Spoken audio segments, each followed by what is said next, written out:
Hello everyone, and welcome to the NEATEC Electronics Series. This episode is about common emitter amplifier AC analysis. So let's get started.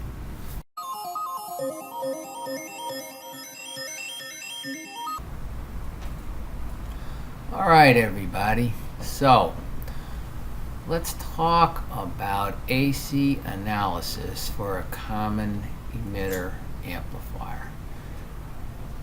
So what I have here on the left, right over here, right? It's going to draw the arrow. There we go, right over here. This is your common emitter amplifier. Now, if we're going to do the AC analysis, we need to redraw it. So that's the first thing we're going to do. We're going to redraw. So let's just say redraw. Redraw the circuit. Redraw circuit. Now there's going to be two rules you need to understand here, right? When you redraw it. One is VCC is going to be replaced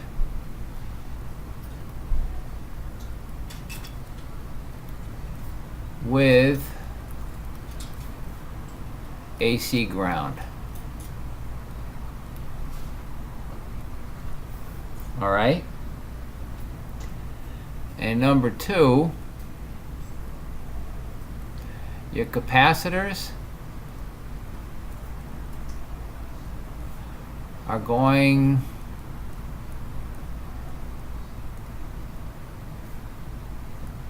to be replaced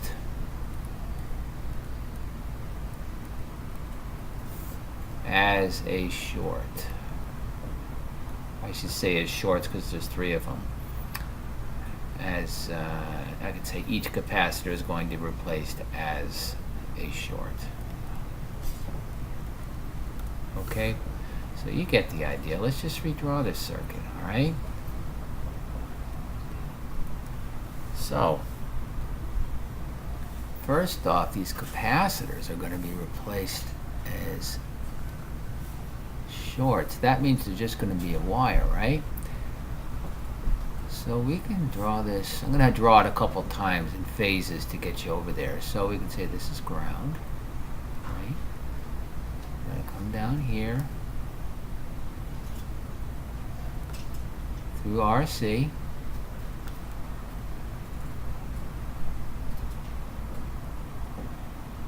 This is R1, right? We're going to come right through here.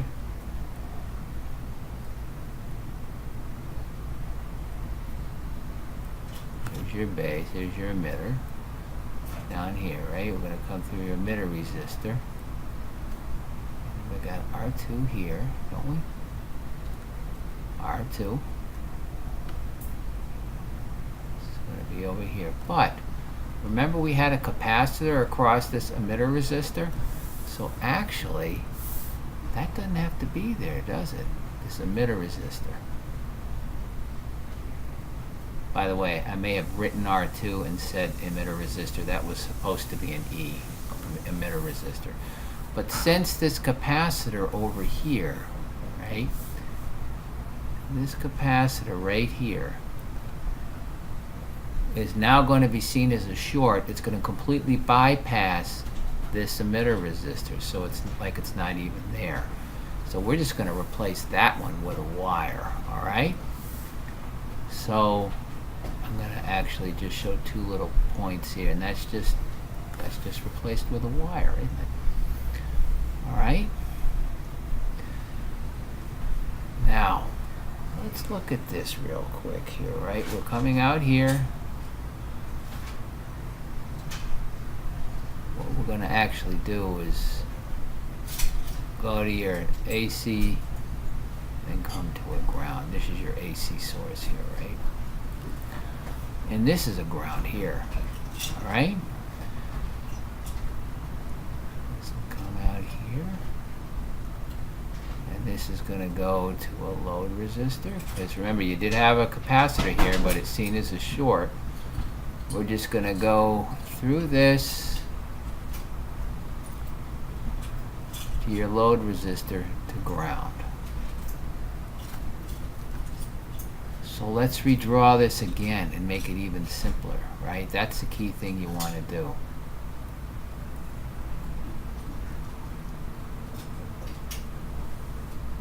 There's your AC coming in. So let's draw this. You can actually see that R1 is going to ground, isn't it? This R1 is going to ground right up here.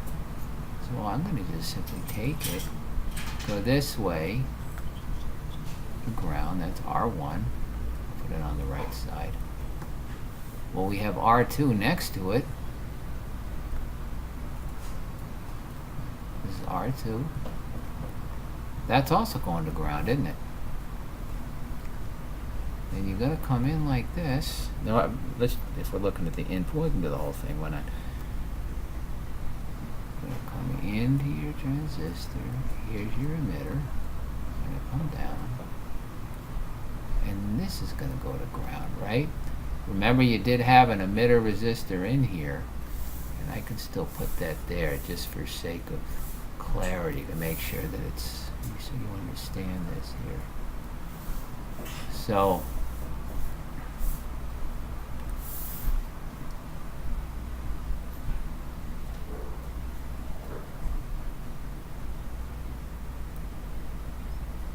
that's where the emitter resistor was, and I just replaced it with a wire, okay? That's because, remember, your capacitor is being replaced with basically a short or a wire, so it just bypasses that resistor. And then now, if we come up here, this is your collector, right? So, your collector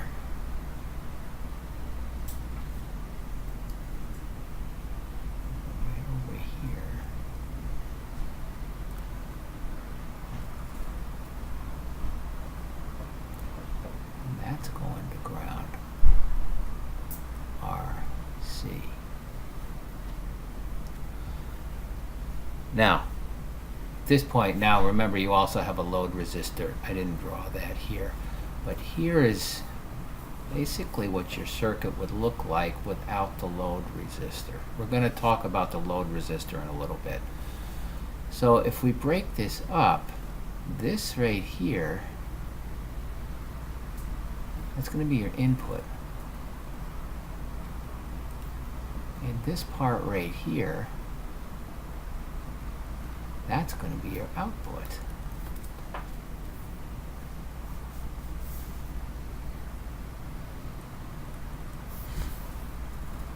So when you redraw your circuit, remember you have to apply these rules right here. Okay? When you apply those rules, redraw your circuit. And I recommend you do this in phases. Simply redraw the circuit that you have with these rules, and then you can draw it again and start to simplify it, right? And if you notice here, you can see R1 is in parallel with R2, and this part is your R end of your base. We're going to talk about that shortly. And then your output will be coming right here, and your output is what's going to be seen by your load resistor. You could pretty much take this is going to be where your output would go to RL, right off over here if you wanted to bring it over here.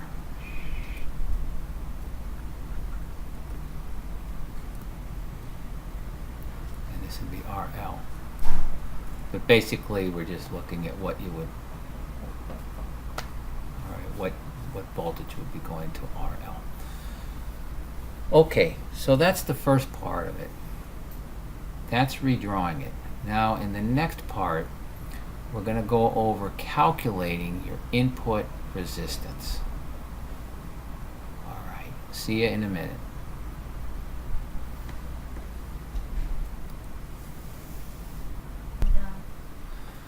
Alright, everybody.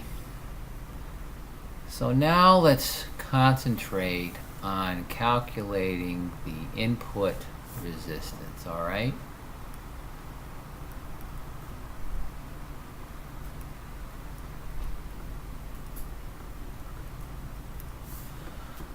Okay, so as you can see, we've redrawn our circuit here, and let's just analyze it, right? You can see right here that R1 is in parallel with R2. If we are standing here, this is your input right here. So I can draw a little person just standing right here on this line. Now, this is a wire, right? So it's all, the potential here is the same all the way across. So if you look at that, if we want to look at the resistance here, if we want to see how much resistance we'd see going in, we could see that R1 is in parallel with R2, and also is in parallel with what? It's in parallel with this right here. And this right here is called Rn of your base, right? It's usually denoted as R in, I'm going to say base, B-A-S-E. Alright? Now that's pretty straightforward, right? That's not too much of a stretch. So if we disregard the other part here, if we disregard the output section, we could actually redraw this and make it even simpler. And basically this could be, I'm just going to draw this like this. You would have a AC signal on the ground, come in, right? Now you may have a source resistor, you may not. Actually, everything has an R, so a source resistor. But usually source resistance maybe is usually so small compared to what the other resistors, you neglect it. But in this case, let's just put it in there, right? And now you're going to go in and you're going to have what? You're going to have your R1 come over here,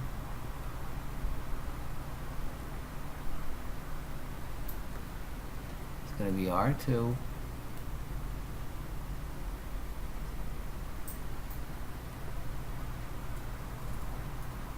and this is going to be Rn of the base. Got it? So that pretty much is your Rn total. So I should write that down, equals Rn total.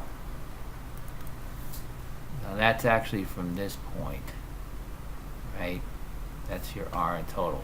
If you're going to, that's not taking Rs into account. If you're going to take your Rs into account, your source resistance, it's going to be Rs plus this value. But right now we're not taking that into account, okay?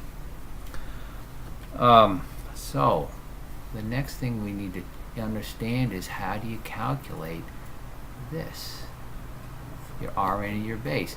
We know what R1 is and we know what R2 is. Those are just resistors. But how do you calculate the Rn of your base? Okay, let's start here then. To do that, you have to use, you don't have to, but what is normally how it's discussed is you use the R parameter of the transistor. So if you have your collector up here, I'm sorry, if you have a collector here,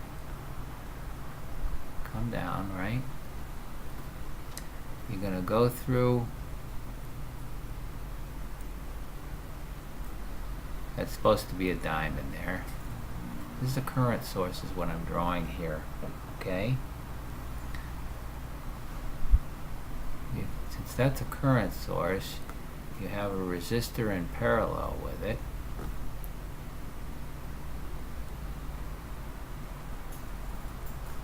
Right?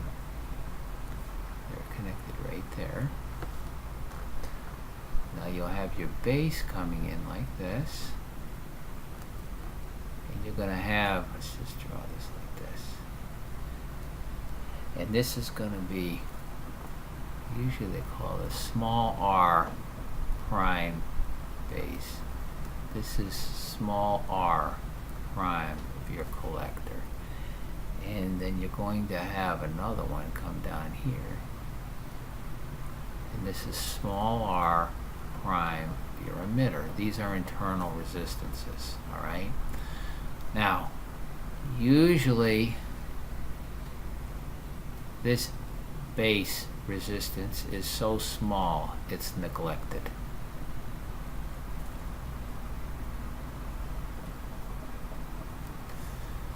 And usually this R prime of C is so high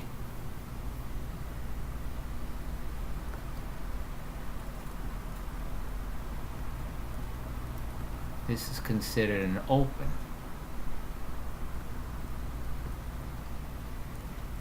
So in other words, it's so much resistance, it's like it's not even there, okay? So if we redraw this, again, we're doing another redrawing. Drawing is a great way. If you can draw it, you can understand it.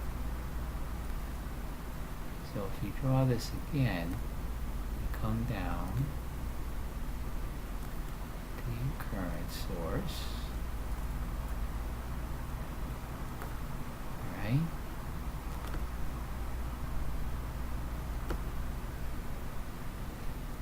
Here's your base.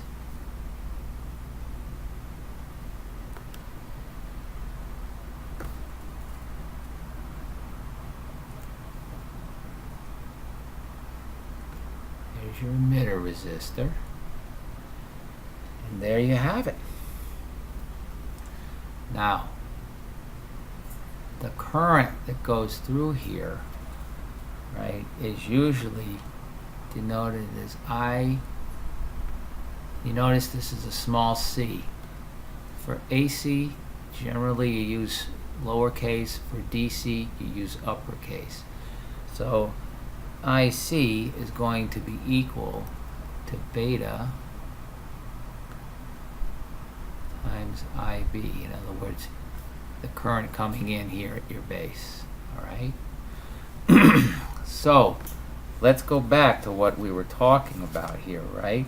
We were just talking about how to calculate that resistance. So if we look at it, Rin, let's just continue this right here, right? Let's take this, I'm going to draw a little AC signal here, right? BB, B, B, this goes to ground, right? So there we go. We got RE, R prime of E. This is going to ground. Let's just make it go to ground. This could be, let's draw this up here. We could have RC, and this is going to be equal to VCC, right? Okay, good. So your Rin of your base, if we're referring to this right here, if we say Rin of your base,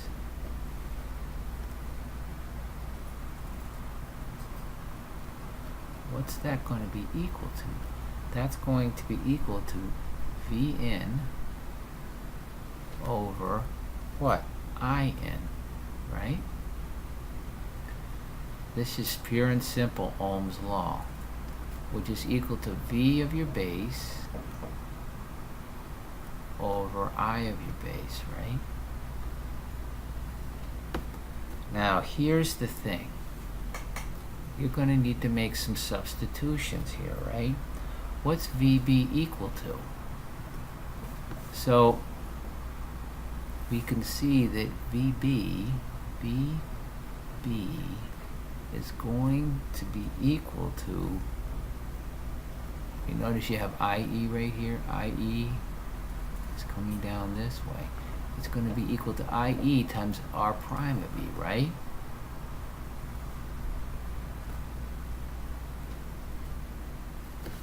That's pretty straightforward. Now how about IB?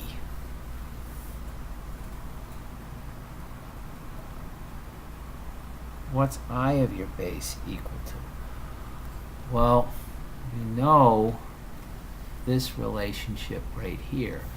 So this would basically equal IC over beta, wouldn't it?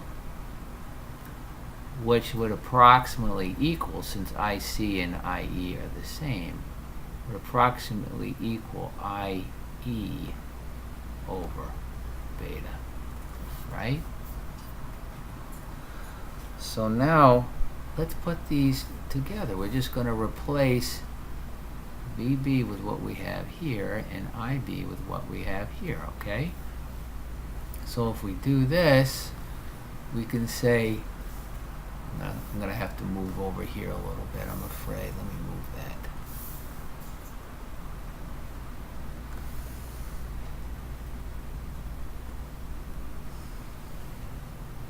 Okay, let's do that now. So we continue this. We can say VB over IB, VB over IB is going to equal IE times R prime of E divided by what? It's going to be this right here, IE divided by beta. Okay? Well, obviously you can see that this is going to cancel out with this, and since this beta is in the denominator and in the denominator of the denominator, it's going to flip up to the top. So this basically is going to equal beta times R prime of E. There you go. Alright, so your next question probably is, how do you calculate R prime of E? It's a good question, right? So if it's not given to you in the problem, or you can find it in the data sheet, but the general formula used for this, and you probably will use this in lab, is R prime of E is going to equal 25 millivolts divided by IE. This is your DC, that's capital, so it's your DC emitter current. Emitter current. There you go. So if you look at it, I'm running out of space here. I guess we can look then as for R in total. R in total, right? That's really, what did we say? It's R1 parallel with R2 in parallel with what? R in of your base, right? R in its base. And then we know that R in of your base, this right here, is going to equal beta R prime of E, right? And we know that this right here equals 25 millivolts divided by your emitter current. So there you go. Now you have the keys to the kingdom.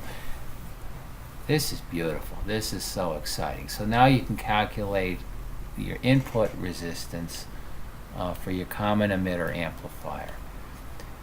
And next we're going to talk about calculating your output resistance. Alright, so now let's talk about the output, shall we? We've already done the input. So we know the input resistance. We just calculated it. So let's look at the output. Now, really, when you're calculating the output resistance, at this point, we're not going to take into account the load resistance. Let's just take this off right now.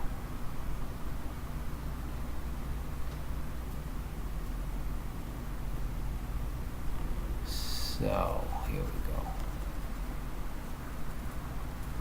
And that little man we had before, right? I'm going to make the man stand right here. So if you notice, this man is looking this way, if that's his eye like that, and these are his eyelashes, he's looking this way into the base. This one is looking in towards the collector, alright?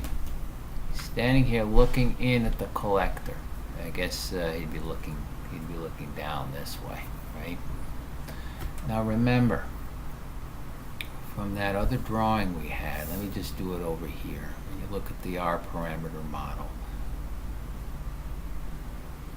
remember you had your current source. It's your transistor right here, right? And then you had this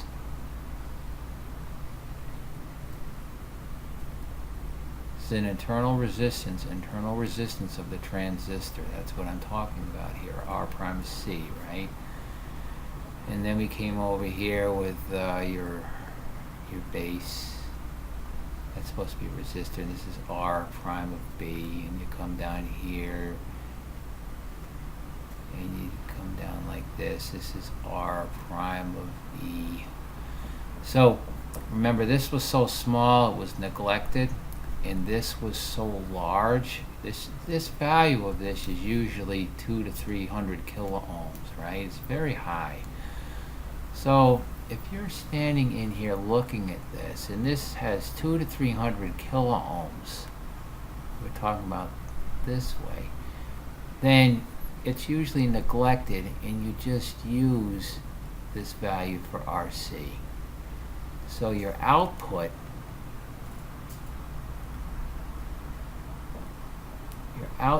resistance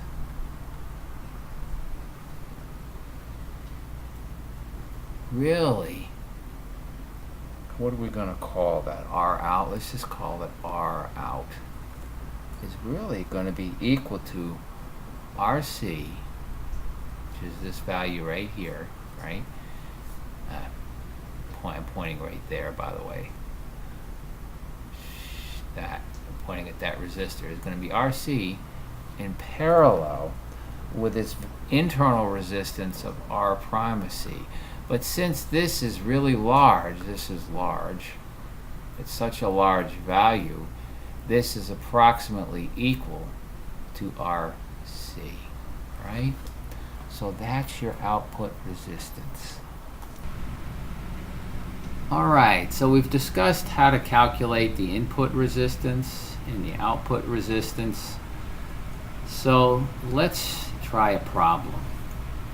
So I've written in a common emitter amplifier right over here, right?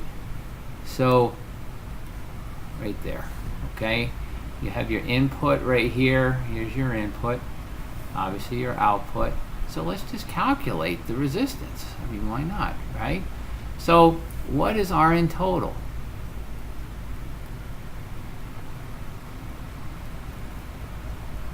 That's the question, right? So I've given you the key values you need to do this. I mean, the emitter current I gave you, beta I gave you, R1 and R2.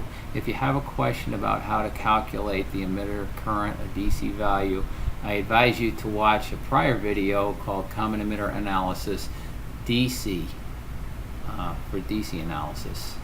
It's also in this series. So why don't you pause the video, give this a try, and then come back and then we'll do it together.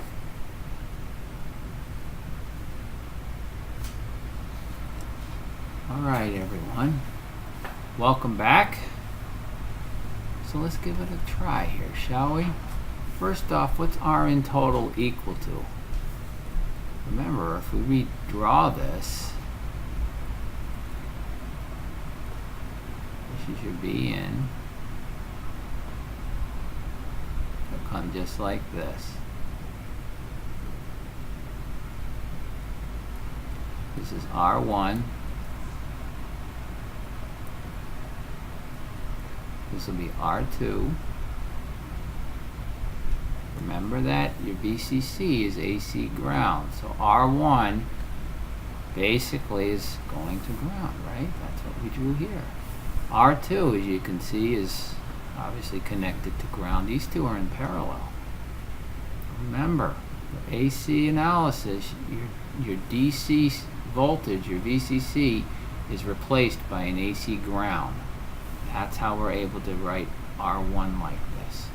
And finally, the last thing, I'm going to draw it as a resistor, but you need to find out what your R in of your base is. Right? And that right there is this thing right here. That's what we need to find out. So if we write this again,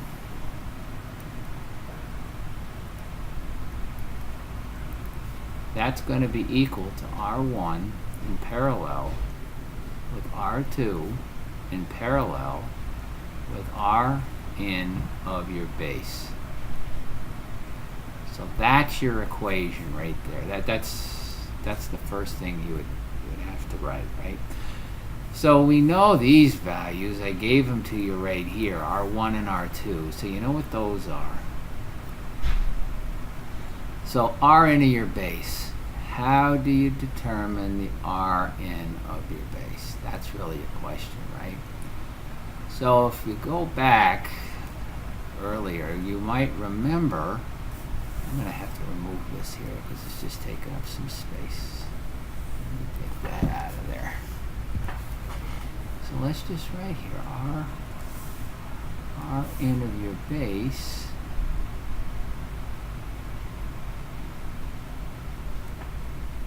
That is going to equal beta times R prime of E. What do you know? You got beta, right? So we know what this value is. What about R prime of E? See, that one I'm not sure about. So let's write it down here. R prime of E, what's the equation for that? At 20 degrees C, this is 25 millivolts divided by your emitter current, which is IE. And you're given IE right here. So this one would be equal to 25 millivolts divided by 3 milliamps, right? Let's do that one. I'm going to do this in terms of volts. That's how I tend to always do my work.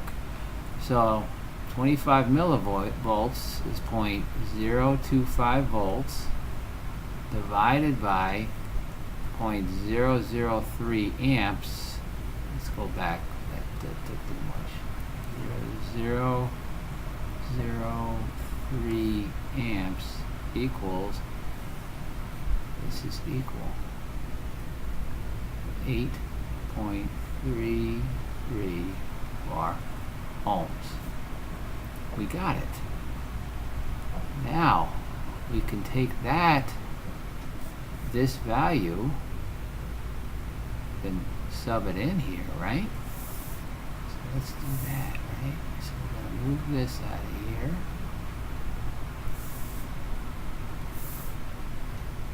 And that's going to be equal to 75. Now your beta value is unitless, right? Times 8.333333 is 8.3 bar ohms, which is equal to this.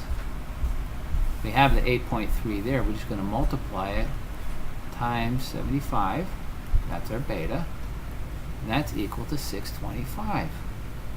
Hey, this is really cool, isn't it? We are really making it happen.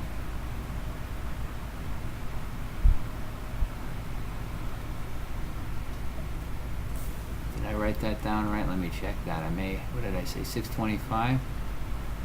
And I didn't write it down right. Can you believe that? Always check. You can see it's so easy to skip ahead in your mind while you're not finished writing something. And that could really mess you up. So we have now what R in base. So let's rewrite the R in total, shall we? R in total is going to be equal to R1, that's going to be 50K, right? 50K, 50 kilo ohm, in parallel with 10 kilo ohms, which is in parallel with 625 ohms. Beautiful, beautiful. That, to get this far right here, is 90% of the work.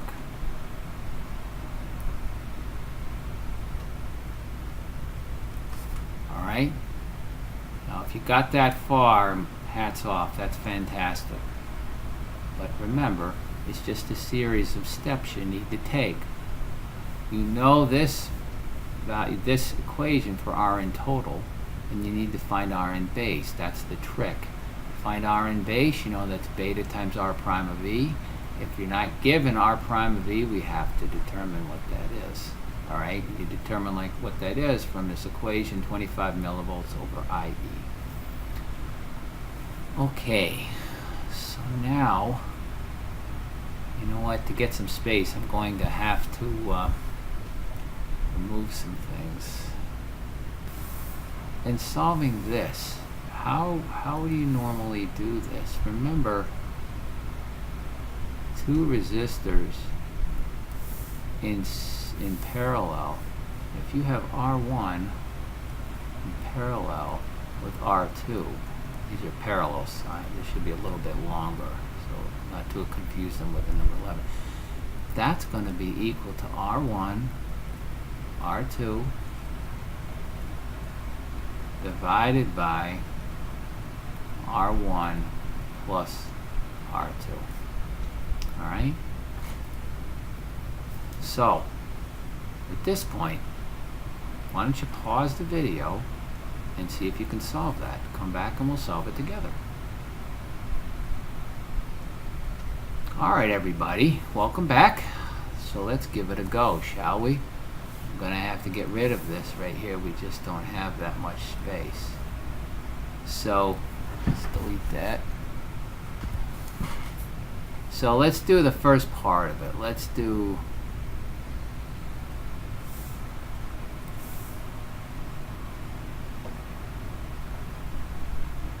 just do those two together. So 50 and 10. So 50K in parallel with 10 kilo ohms, right? What's that equal to? 50 kilo ohms times 10 kilo ohms, let's just divide it, times 50 kilo ohms plus 10 kilo ohms. Let's just see what that equals, shall we? It's going to be 50 times 10 divided by what? 50 plus 10. So it's divided by 60, right? So this is equal to 8.33 bar ohms, right? Actually, it's kilo ohms, right? Now that makes sense, doesn't it? When you do a calculation, just see if it makes sense, right? And in this case, that makes logical sense, right? It's just a little bit less than the lowest value of that resistor. All right? So now I'm going to have to remove this part for some space.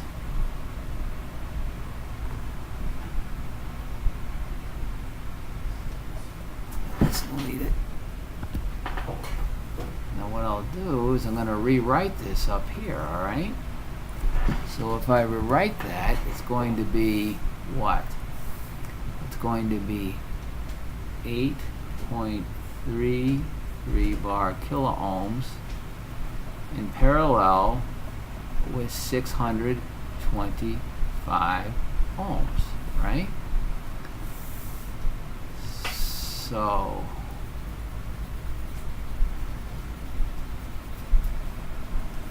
there it is. So this itself is going to equal what? It's going to be equal to 8.3333 bar kilo ohms plus 625 ohms. 625 ohms. No, that's not right, is it? It's times. Doggone. I'm going to write the same thing.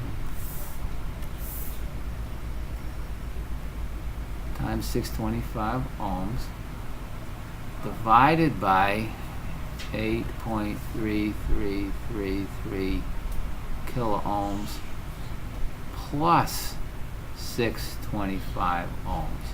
Now let's try this, right? So this, how I would recommend you do it, I'll just write it right down here. It's going to be 8.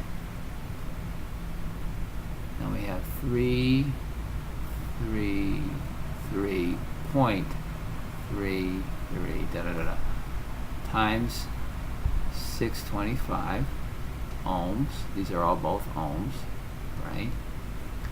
And we're going to divide it by 8.33 plus 625 ohms, right? All I did there is instead of using kilo ohms, I just converted it to ohms. A lot of times many mistakes are made just from the decimal point being in the wrong location, and that comes from not accounting for being in kilo ohms versus ohms, okay? So let's take this that we have right here. Let's just move it over here a little bit, all right? Now, let's get out the calculator. Let's just try it. It's 8,330. That's 8.33333K right there, all right? So we'll take that value, we'll multiply it times 625, and that's going to equal, what's that equal to? Let's give it a try.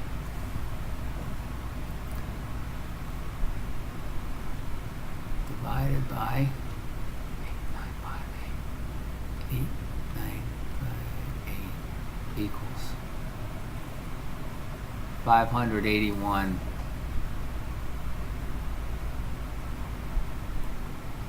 ohms.